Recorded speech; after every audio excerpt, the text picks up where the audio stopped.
আসসালামু আলাইকুম, কি অবস্থা সবার, কেমন আছেন সবার? সেই সকালে ভালো আছেন এবং আল্লাহর মতো আমি ভালো আছি। সো ব্রিজের গোড়া আসার পর দেখি ইমাম ভাই আর রমজান ভাই আর রান ভাই এখানে শয়তানি করতেছে। সো আসার পর দেখি ইমাম ভাই আর রমজান ভাই পাঞ্জা দিছিল এবং কি বাম পাশে থাকার কারণে ইমাম ভাই হারা যায়। তখন ইমাম ভাই বলে যে এবার আমরা ডান পাশে দিই। তখন রমজান ভাই বলতেছে যে আমার মাথা ঘুরিতেছে।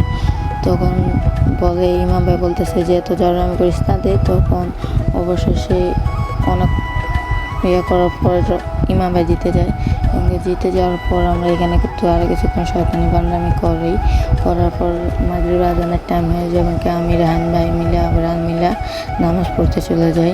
সো রাহান ভাই আমাকে অনেক কথা জিজ্ঞেস করতেছে যে আমি এগুলো সব উত্তর দিতেছি, শয়তানি করতেছি আর কি। সো আজকের জন্য এই ভিডিও, টাটা, বাই বাই, আল্লাহ হাফেজ। নেক্সট হবে অন্য ভিডিওতে। আর যাওয়ার সময় লাইক কমেন্ট শেয়ার করতে একদমই ভুললেন না। সো আল্লাহ হাফেজ।